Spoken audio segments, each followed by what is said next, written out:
Hello नमस्कार। जय हिंद साथियों। स्वागत है आपका आपके अपने यूट्यूब चैनल विजन क्लासेस पर। साथियों, क्लास 10th बोर्ड एग्जाम के लिए अपन प्रत्येक चैप्टर से एक एक नंबर के महत्वपूर्ण प्रश्नों को डिस्कस कर रहे हैं साथियों कि किस चैप्टर से एक एक नंबर में प्रश्नों की क्या क्या वेराइटी बन सकती है, वो सारी अपन डिस्कस कर रहे हैं साथियों। अभी तक अपन ने 7 से 8 चैप्टर को साथियों यहाँ पर डिस्कस कर लिया है। जिन साथियों ने वो क्लास नहीं देखी है, सबसे पहले आप जाओ प्ले लिस्ट में, वो क्लासे है साथियों। एमसीक्यू का पिटारा नाम से क्लासे हैं, उनको देखो ताकि आपके एक एक नंबर के प्रश्न कभी गलत नहीं होंगे। ठीक है, तो आज अपन इसी सीरीज के अंदर साथियों एक नया चैप्टर लेकर के आए हैं। वो है साथियों आपका प्रश्नावली 9 और वो है त्रिकोणमिति के अनुप्रयोग। प्रश्नावली 9 त्रिकोणमिति के अनुप्रयोग, इसकी आज अपन साथियों शुरुआत कर रहे हैं। इसका बहुत ही खतरनाक लेवल से ऑपरेशन करने वाले हैं। इससे क्या क्या एक नंबर में प्रश्न बनता है उन सबको आज अपन डिस्कस करेंगे, कॉन्सेप्ट से इसको समझेंगे ताकि इससे रिलेटेड और भी कुछ सवाल आ जाए तो आप उसको गलत नहीं करोगे। ठीक है, तो बिना किसी देरी के आज के सेशन की शुरुआत करते हैं। आइए देखते हैं इस प्रश्नावली में क्या खास है। दो पॉइंट आते हैं साथियों यहाँ पर, एक आता है अवनमन कोण, एक आता है उन्नयन कोण। इन दोनों को सबसे पहले समझो कि है क्या है, इस शब्द का अर्थ समझो। कि यहां पर देखिए, सिंपल सी बात बताऊं कि जैसे कि यहां एक व्यक्ति है जो इस तरह से क्या है, वो खड़ा है। क्या है साथियों? खड़ा है। और ये व्यक्ति है। ठीक है, ये व्यक्ति इस तरह से खड़ा है और ये सामने देखता है। तो जिस तरफ वो देख रहा है, जिस ऑब्जेक्ट को देख रहा है एकदम सीधे, तो उसको बोलते हैं दृष्टि रेखा। क्या बोलते हैं? दृष्टि रेखा। जैसे मैं यहां खड़ा हूं और मैं बिल्कुल क्या कर रहा हूं, आपकी तरफ देख रहा हूं, तो ये मेरी क्या कहलाती है साथियों? दृष्टि रेखा कहलाती है। क्या कहलाती है? दृष्टि रेखा कहलाती है। जैसे ये व्यक्ति खड़ा है और बिल्कुल सामने साम किसी वस्तु को क्या कर रहा है, देख रहा है, तो इसको अपन बोलते हैं दृष्टि रेखा। क्या बोलते हैं प्यारे साथियों? इसको बोलते हैं अपन दृष्टि रेखा।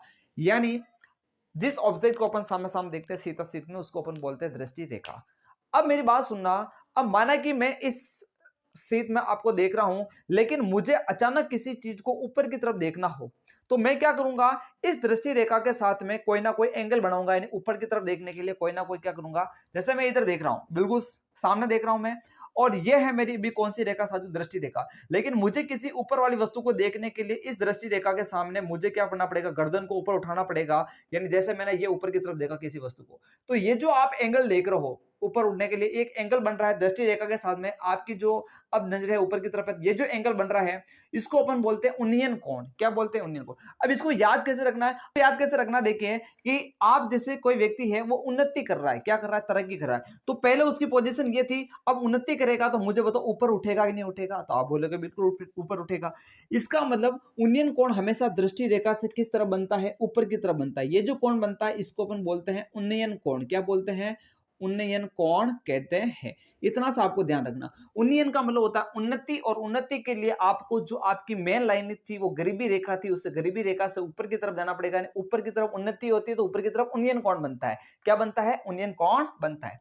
इसी प्रकार अब जैसे मैं बात करता हूं कि जैसे आप चल रहे हो और सामने आपको गुरुजी दिखे, आपके क्या दिखे? गुरुजी। तो क्या करेगा बच्चा? उनको प्रणाम करेगा, उनको नमस्कार करेगा। नमस्कार करना मतलब उनको नमन करेगा। क्या करेगा? नमन। तो अब नमस्कार कैसे करेगा? जैसे गुरुजी आए तो ऑटोमेटिक जैसे वो नमस्कार करेगा, नमन करेगा उनको, तो उसकी गर्दन नीचे की तरफ झुकेगी, बिल्कुल झुकेगी। ऐसे कोई नमस्कार करता हेलो गुरुजी ऐसे कोई नमस्कार करता नहीं करता। यानी जब भी उसको नमस्कार करना है तो उसकी गर्दन ऑटोमेटिक झुक जाएगी, यानी नमन करने के लिए उसको नीचे की तरफ झुकना पड़ता है। इसलिए अवनमन कोण हमेशा किधर बनता है? नीचे की तरफ बनता है। ये जो कोण है ये है आपका अवनमन कोण। कौन सा है? अवनमन कोण। इसमें ये वर्ड आ रहा ना, नमन। नमन नमन करने के लिए नीचे की तरफ। तो हमेशा समझिए, आप इस चीज को रटना नहीं है कि उन्नयन कोण हमेशा दृष्टि रेखा से ऊपर की ओर बनता है, क्योंकि उन्नति होती है, उन्नति से उन्नयन होता है। इसी प्रकार अपन बात करते हैं नमन करना है, नमस्कार करना, तो नीचे की तरफ झुकना पड़ेगा। इसका मतलब अवनमन कोण जो होता है वो दृष्टि रेखा से नीचे की ओर देखने से बनता है। इतना सा हमें ध्यान रखना है कि उन्नयन कोण क्या होता है, अवनमन कोण क्या होता है। अब इसके रिगार्डिंग एक प्रश्न आ जाता है साथियों कि आपके इन दोनों में संबंध क्या होता है। तो ध्यान देना, हमेशा उन्नयन कोण का जो मान होता है प्यारे साथियों, उन्नयन कोण का जो मान होता है वो आपके अवनमन कोण के बराबर होता है। किसके बराबर होता है? अवनमन कोण के क्या होता है? बराबर होता है। इनमें संबंध आपको थोड़ा सा याद रहना चाहिए। ठीक है, ये आपको फोटो ऐसा कैसा अपने कॉपी के अंदर बना देना है। ठीक है, फोटो बहुत सुंदर सा बनाया है मैंने। यहाँ पर देखिए, तो ये दृष्टि रेखा हो गई और ये आपका उन्नयन कोण हो गया, ये अवनमन कोण हो गया। इन दोनों का मान क्या होता है? बराबर होता है। एक बेसिक सी जानकारी थी अपन ने इस चैप्टर के रिगार्डिंग ली। ठीक है, तो इसको आप बना लें, फिर इसके ऊपर अपन क्वेश्चन करने का प्रयास करते हैं।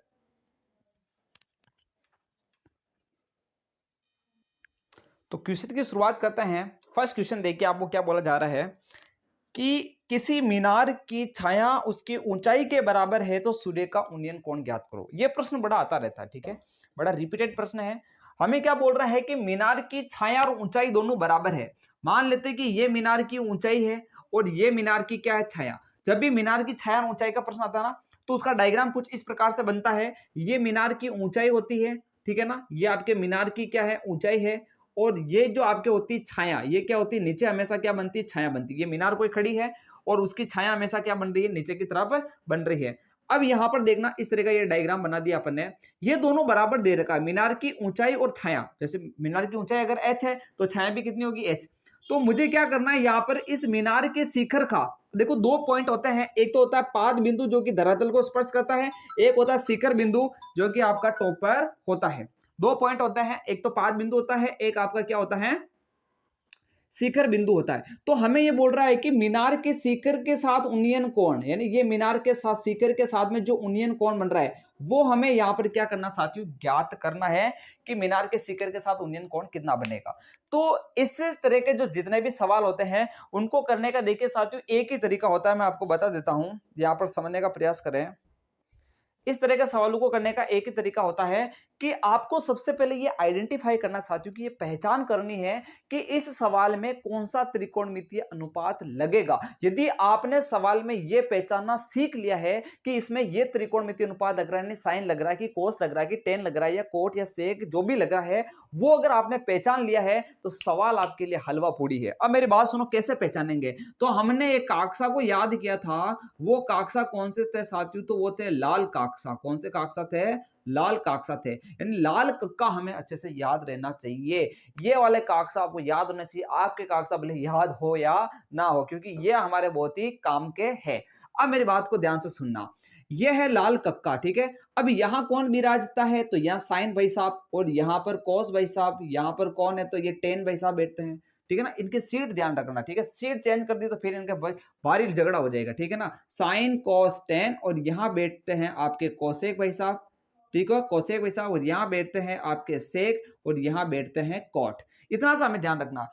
अब मेरी बात सुनना, आपको जो इस तरह का डायग्राम मिलेगा उसमें आपको एक भुजा गिवन होती दी गई होती है और दूसरी भुजा हमें ज्ञात करनी पड़ती है। थोड़ा ध्यान दे, जो भुजा आपको दे रखी है और जो भुजा आपको ज्ञात करनी है, वो दोनों भुजाएं कौन से त्रिकोणमितीय अनुपात में आती है, ये आपके दिमाग में क्लिक हो जाना चाहिए, ठीक है। सवाल को देख करके आपको उसमें से सुगंध आ जानी चाहिए कि इसके अंदर ये वाला त्रिकोणमितीय अनुपात लग रहा है। जैसे यहां पर मैं बोलूं कि सुगंध लो, कौन सी सुगंध आ रही है, तो यहां ये आपका लंब है, यहां ये आपका आधार है। दो चीजें आपके यहां पर गिवन चल रही है और लंब और आधार देखते हमारे दिमाग में एक ही सुगंध आनी चाहिए। या नाक से सुगंध नहीं आएगी, या दिमाग से सुगंध आएगी। क्या आएगी कि लंब और आधार तो भाई साहब टेन के अंदर आते हैं। किस में आते हैं, टेन में। आपको कोड पे नहीं जाना है, ऊपर से देखना है। लंब और आधार तो किस में आते हैं, टेन में आते हैं। तो बिल्कुल आपने सही सोचा है। यहां मैं टेन थीटा की बात करूंगा जो कि होता है लंब बटेवा आधार। अब मेरी बात को सुनना, टेन थीटा बराबर लंब और आधार। अगर संख्यात्मक वैल्यू देता है तो संख्यात्मक वैल्यू को पुट करो, नहीं दी है हमें तो आपको बोला कि मीनार और मीनार की ऊंचाई और छाया दोनों बराबर बराबर है, तो ऊंचाई और छाया को मैंने एच एच ले लिया कि ऊंचाई अगर एच है तो छाया भी उसकी एच होगी। तो मैंने लंब भी एच ले लिया और आधार भी एच ले लिया, कटिंग वटिंग करूंगा तो एक आ जाएगा। तो मुझे यहां पर टेन थीटा की वैल्यू कितनी मिली भाई साहब, एक मिली है। कितनी मिली, एक। अभी तक मुझे कोण का मान पता नहीं चला है, कोण कितना है, उन्नयन कोण थीटा मुझे पता नहीं चला है। तो अब मेरी बात सुनो, इधर जो आपको वैल्यू मिली है एक, उसको टेन के पदों में लिखो। ध्यान से सुनो, टेन के पदों में क्यों लिखना है, क्योंकि इधर भी टेन आएगा इधर भी टेन आएगा, तो टेन से टेन क्या होगा, खलास हो जाएगा और आपको थीटा का मान यहाँ पे मिल जाएगा। तो अब थोड़ा ध्यान देना कि आपको पता होना चाहिए एक टेन में कब आता है, तो जब टेन 45 होता है। कब होता है, टेन 45। तो यहां थोड़ा ध्यान दे, मैं इस टेन थीटा को लिखना चाह रहा हूं टेन थीटा बराबर टेन 45। क्या लिखना चाह रहा हूं, टेन 45। ये 10 से 10 जाएगा तो थीटा की वैल्यू आपको कितनी मिलेगी? 45। इसका मतलब आपको जो उन्नयन कोण चाहिए था वो कितना डिग्री है? 45 डिग्री है। तो ध्यान रख लो, एक चीज दिमाग में आपके फिट कर लो अभी कि जब भी मीनार की छाया और ऊंचाई अगर बराबर होती ना, इसका मतलब वो बराबर बराबर चलेगी तो कटेगी तो एक आएगा, और एक 10 का कौन सा मान होता है? तो 45 मान होता है। इसका मतलब 10 45 आपका जो जो होता है, थीटा कितना चलेगा? 45 डिग्री। जब भी मीनार की छाया और ऊंचाई बराबर आ रही है, इसका मतलब उन्नयन कोण कितना? 45 डिग्री। ये दिमाग में आपके फिट हो जाना चाहिए। करो ना फिर, जैसे सवाल देखा और आप टिक कर दो एक, ठीक है? तो ये सवाल आपका बनता है और बनेगा, उसको थोड़ा प्रिपेयर कर ले। देखिए इन सवालों में एक ही चीज होती है, हमें सवाल को देख करके ये सुगंध आ जानी चाहिए, ये खुशबू आ जानी चाहिए कि वहां पर आपका कौन सा भाई साहब आ रहा है, साइन आ रहा है कि कोस आ रहा है या टेन आ रहा है, ठीक है? तो जो दो भुजाएं होती है उसके अकॉर्डिंग अपन पता करते हैं और भी सवाल करने का प्रयास करते हैं, लेकिन एक बार इसको आप अच्छे से नोट करें।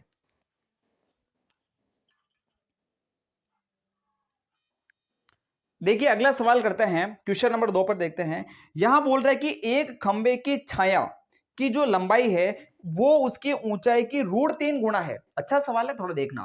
दो चीजें बना रहा हूं मैं, तो एक तो मैं मीनार की ऊंचाई बना रहा हूं, एक मैं मीनार की छाया बना रहा हूं। यहां हमेशा क्या चलती है? आप डायग्राम को हमेशा ध्यान रखो कि यहां हमेशा कौन चलती है? ऊंचाई, और यहां हमेशा कौन चलती है? छाया चलती है। कौन चलती है? छाया।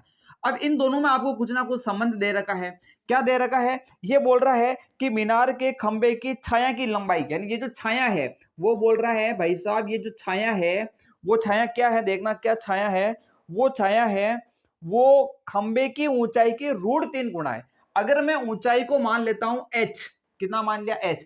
तो ये जो छाया है वो ऊंचाई की √3 गुना है, तो छाया किसके बराबर आएगी? तो छाया बराबर आ जाएगी आपके, सॉरी, ऊंचाई की √3 गुना है। ऊंचाई की √3 गुना है तो ये आ जाएगा ऊंचाई इंटू √3। क्या आ जाएगा? ऊंचाई इंटू √3।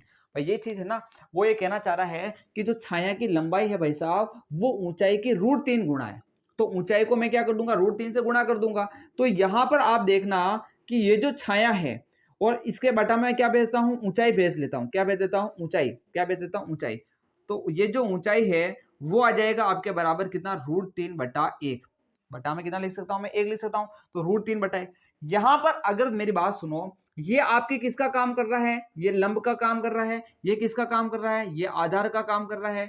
यानी आपको आधार बटा लंब मिला ना, तो इसको उलट दो, तो उल्टेंगे तो ये आ जाएगा ऊंचाई बटेवा छाया। क्या आ जाएगा? ऊंचाई बटेवा छाया। और वो आ जाएगा 1/√3। और ऊंचाई लंब होती है, छाया आधार होती है, तो लंब बटा आधार आ गया। अब लंब बटा आधार किस में आता है? टेन थीटा में आता है। तो इसकी जगह मैं क्या लिख सकता हूं? Tan theta. तो यहां देखे ये आएगा टेन थीटा बराबर 1/√3। वापस वही प्रोग्राम है कि आपको यह पता करना पड़ेगा यहां पर कि 1/√3 कब आता है। तो सिंपल सी बात, 30 डिग्री के ऊपर आता है। कितने डिग्री पर आता है? 30 डिग्री। तो 30 डिग्री के ऊपर आता है तो ये आ जाएगा आपके पास टेन 30। कितना आ जाएगा? टेन 30। सॉरी, यहां पर टेन थीटा ही चलने दो, टेन थीटा। और बराबर में 1/√3 को मैं क्या लिखूंगा? इसको लिखूंगा टेन 30। 10 से 10 जाएगा तो थीटा की वैल्यू कितनी आ जाएगी? 30 आ जाएगी। तो आपको एक ही कॉन्सेप्ट पता होना चाहिए कि ये ऊंचाई होती, ये उसकी छाया होती है। हमें ये बोला गया कि जो छाया है वो ऊंचाई की √3 गुना है, तो ऊंचाई को √3 गुना किया तो छाया आ गई। हमें छाया और ऊंचाई का अनुपात चाहिए, क्योंकि छाया और ऊंचाई ही लंब और आधार है। ऊंचाई आपका लंब होती है, छाया आपका आधार होती है। ये दिमाग में फिट कर लो आप। ऊंचाई आपके लंब होती है, छाया आपके आधार होती है। ऊंचाई और छाया का अनुपात आ रहा है, इसका मतलब लंब और आधार का अनुपात आ रहा है। और लंब और आधार टेन थीटा में होता है, तो मैंने टेन थीटा फुट किया और वापस 1/√3 की वैल्यू मैंने थीटा के पदों में लिखी, तो वो टेन 30 होता है। 10 से 10 करके थीटा का मान 30 आ गया। इतना सा काम करना है बेस हमें। तो इस तरह के सवाल को आपके दिमाग के अंदर एकदम उतार दो, है ना, इसको क्या कर दो? मेमोरी के अंदर फिक्स कर दो। ठीक है, तो इसको आप नोट करो, फिर अपन और भी अच्छे सवाल करने का प्रयास करते हैं। अगले प्रश्न पे बढ़ते हैं साथियों। बहुत ही अच्छा प्रश्न है। एक मीनार से 100 मीटर दूरी पर स्थित, अब सवाल को पढ़ते हो ना, पढ़ते डायग्राम पहले बना दिया करो। आप गलती ये करते हो। ये जैसे मैंने ले ली मीनार, क्या ले ली प्यारे साथियों? मीनार ले ली है। ये कौन है? मीनार है। अब ये कह रहा है कि इस मीनार से 100 मीटर दूरी पर जाना है। तो ये मैं मीनार से कितनी दूरी पर चला गया? ये 100 मीटर की दूरी के ऊपर चला गया। ये 100 मीटर की दूरी पर चला गया। तो ये कह रहा है कि मीनार से 100 मीटर दूरी पर स्थित बिंदु, ये आगे मीनार की 100 मीटर दूरी के ऊपर कोई एक बिंदु है, उस बिंदु से मीनार का उन्नयन कोण हमें दे रखा है। ठीक है ना? दूरी पर स्थित बिंदु से मीनार का उन्नयन कोण, इस मीनार के साथ उन्नयन कोण। अब जैसे यहां जैसे मान लो, अब ये उन्नयन कोण का क्या खेल है मैं समझाता हूं आपको। इधर देखो, जैसे माना कि मैं यहां पर खड़ा हूं, ठीक है, जो कि मैं मीनार से कितना दूरी पर, 100 मीटर की दूरी पे। अब मुझे मीनार के साथ उन्नयन कोण बनाना है भाई साहब, तो अभी मैं बिल्कुल इसके पास बिंदु की तरफ देख रहा हूं, उन्नयन कोण बनाना, तो मुझे किधर देखना पड़ेगा, ऊपर की तरफ देखना पड़ेगा। इसलिए कोण कैसे जाएगा आपका, इस तरह से जाएगा। कैसे जाएगा, इस तरह से। इसलिए अपन डायग्राम को थोड़ा इस प्रकार से बनाते हैं। ये हमें उन्नयन कोण यहाँ पर क्या करना है भाई साहब, ज्ञात करना है। तो बहुत ही आसान सवाल हो जाता है ये। अब हमें क्या करना, उन्नयन कोण यहाँ पर क्या करना है, उन्नयन कोण तो दे रखा भाई साहब, उन्नयन कोण तो आपको दे रखा है। क्या दे रखा है, उन्नयन कोण का मान तो आपको दे रखा है 60 डिग्री दे रखा। हमें तो मीनार की ऊंचाई ज्ञात करनी। ओके ओके, कोई दिक्कत वाली बात नहीं। हमें उन्नयन कोण दे रखा कि आप 100 मीटर दूर खड़े होकर के 60 डिग्री के कोण पे देखो, तो भाई साहब ये बताओ कि मीनार ऊंची कितनी है। तो हमें क्या करना है, मीनार की ऊंचाई ज्ञात करनी। क्या करनी है, मीनार की ऊंचाई ज्ञात करनी। तो माना मीनार की ऊंचाई क्या है, h है। हम तो गणित के स्टूडेंट हैं, हमें कुछ नहीं है, तो हम मान लेते हैं। माना मीनार की ऊंचाई क्या है, माना मीनार की ऊंचाई कितनी है, मीनार की ऊंचाई है वो h है। कितनी है, h मीटर है। अब मेरी बात सुनो, अब दिमाग में एक ही चीज आनी चाहिए आपके, फटाफट जैसे दो चीज आती है। अब मैंने बोला था आपको, एक चीज देकर के दूसरी चीज पूछेगा, तो जो दो चीजें आपके पास चल रही है, वो दोनों कौन से त्रिकोणमितीय अनुपात में आती है, यही तो सोचना है। एक आपके लंब है, एक आपके आधार है।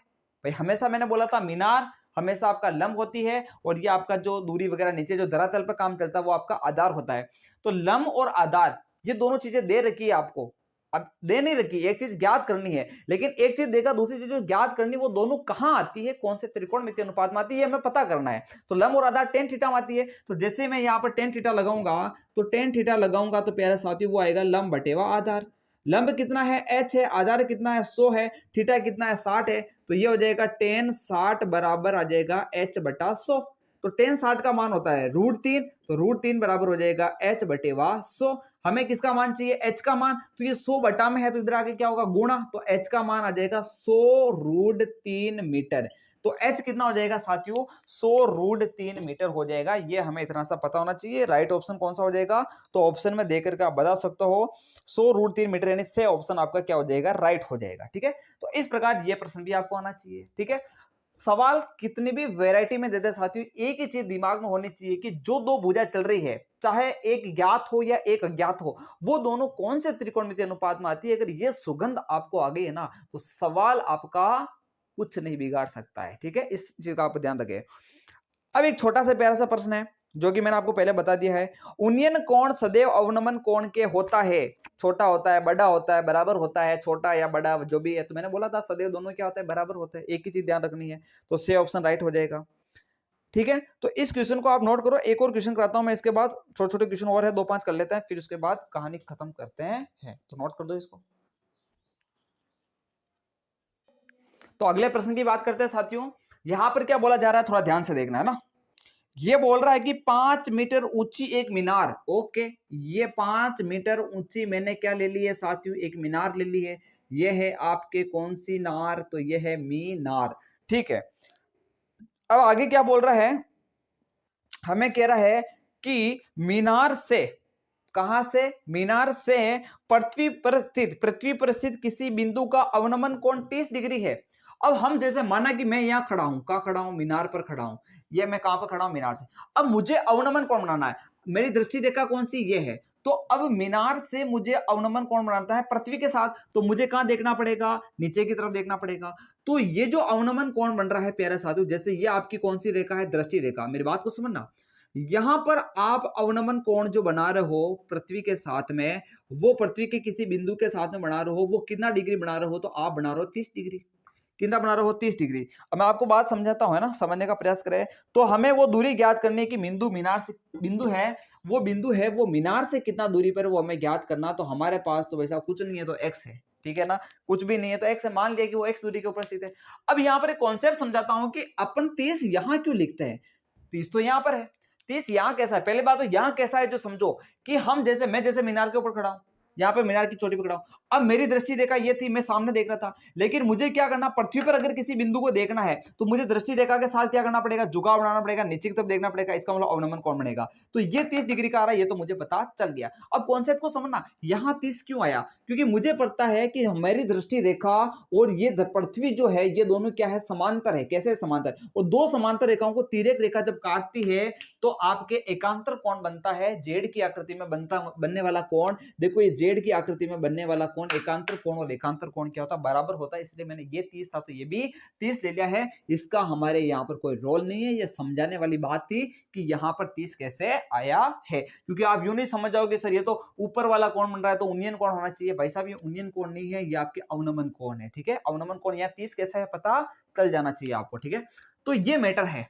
ठीक है, फुल एंड फाइनल मैटर आ गया हमारे पास। हमें तो वो पूछ रहा है कि आपको दूरी चाहिए, मेरे दिमाग में तो एक ही चीज आएगी कि मैं ये देखूंगा कि इसमें कौन सी भुजा दे रखी है। तो मेरे को एक तो ये वाला मैटर दे रखा, आधार दे रखा है, ये लंब दे रखा है। लंब और आधार मुझे पता tan थीटा में आता है, सीधा tan थीटा लगाऊंगा, वैल्यू पुट करूंगा और आंसर आ जाएगा। हलवा पूरी सवाल। तो फटाफट यहाँ पर tan थीटा लगाओ। यानी आप सोच रहे होंगे सर tan थीटा ही काम दे रहा है ना, बाकी तो कोई मतलब ही नहीं है। ठीक है, अच्छी बात है। इधर देखो tan थीटा बराबर क्या हो जाएगा, लंब बटेवा आधार आ जाएगा। लंब का मतलब यही मीनार की ऊंचाई होती है, और आधार का मतलब वही आपका x हो जाएगा। आधार x से पता नहीं है तो ठीक है।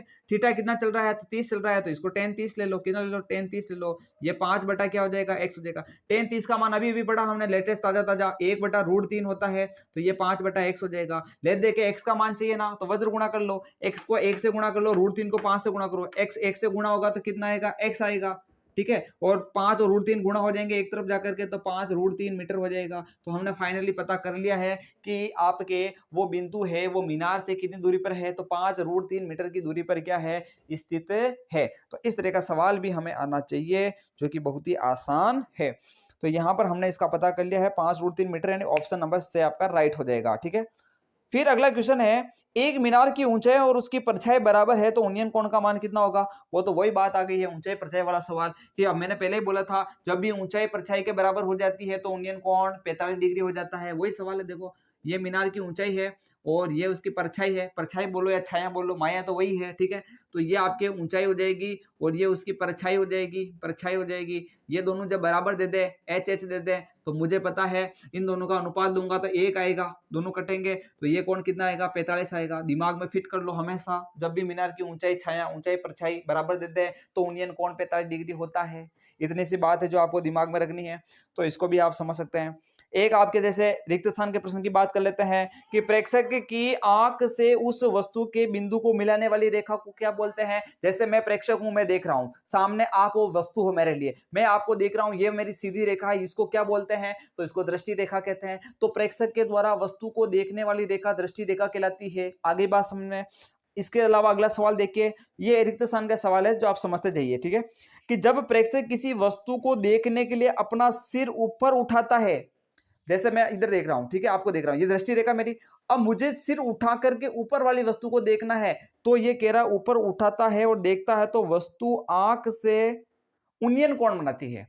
अब ऊपर की तरफ देख रहे तो कौन सा कोण बनेगा, उन्नयन कोण। अगर ये प्रश्न ये होता है कि वस्तु सिर झुका करके नीचे की तरफ देखता है, अगर प्रेक्षक नीचे की तरफ देखता सिर झुका करके, तो कौन सा कोण बनेगा, तो उन्नयन कोण बनेगा। इतना सा आपको पता होना चाहिए। एक आपका और प्रश्न आ गया कि उन्नयन कोण व अवनमन कोण खालिस्तान कोण होते हैं तो बराबर कोण होते हैं। कैसे कोण होते हैं, उन्नयन कोण अवनमन कोण बराबर कोण होते हैं। तो इतना सा आपको यहाँ पर पता होना चाहिए। तो एक एक नंबर के अंदर ये आपके प्रश्न हो चुके हैं। और कोई प्रश्न हो तो मैं देख लेता हूँ प्यारे साथियों। ठीक है, तो आप बने रहना लाइन पे मैं देखने का प्रयास करता हूँ यहाँ पर कोई और अच्छा प्रश्न हो तो।